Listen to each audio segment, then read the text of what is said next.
Once you had religious morality all figured out, then you had religious states. In fact, states were first justified by some religious moral code.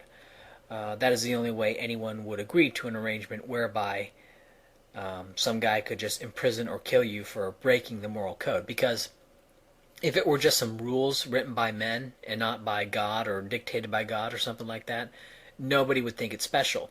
And of course, contrary to what many believe, states cannot come into existence by force alone. The change in states followed the change in morality. As more and more people became literate, the inerrancy of the Bible, and of course the horrible religious wars in the Holy Roman Empire in Germany, the inerrancy of the Bible became more and more questionable.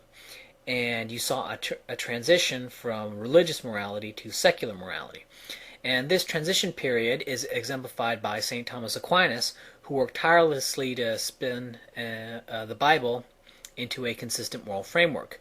But eventually it became too clear that the Bible was nothing more than a collection of half-baked, poorly translated, selectively included, and psychotic desert scribblings, and so came secular and deist, or God as watchmaker morality.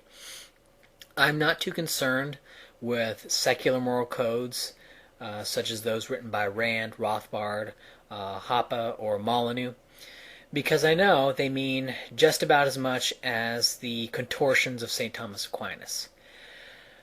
I'm not sure if I should have said that, but I'm going to leave it in.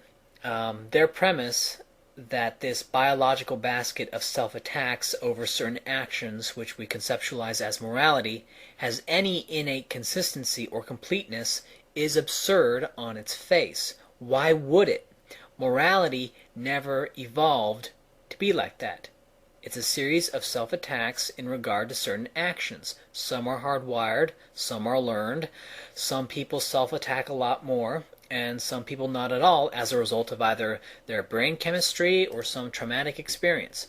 Using logic and reason to undo perverted moral commands is important and very valuable, but that shining city on a hill of a complete and objective moral framework is just a mirage, and it's a particularly deadly mirage that leads to the inhuman enforcement of moral absolutes.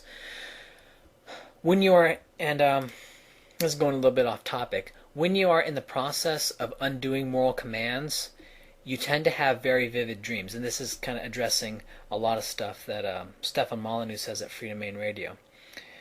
Just as when you are in an intensive foreign language immersion program or when you move to a new place, you tend to have a whole lot of vivid dreams. When the holy books were written, either in Islam or in whatever religion, when those holy books were written, when the new moral commands were written, the authors had similar vivid dreams when adopting the new moral commandments. And before Freud's discovery of the subconscious, these revelations were assumed to come from God or gods.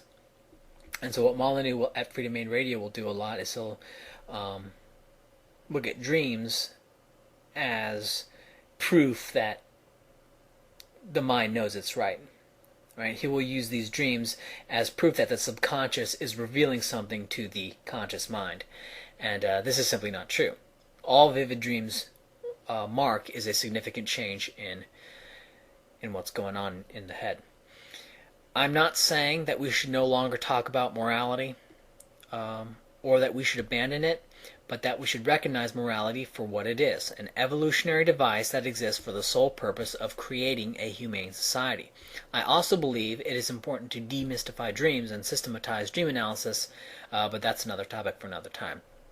I am not a statist, I am an anarchist, and because I am an anarchist, I do not stake a claim on some archon of morality. I recognize morality as an emergent order, and that any attempt at a top-down archon moral command leads to just drawn-out disasters and multiple generations of intellectual cripples.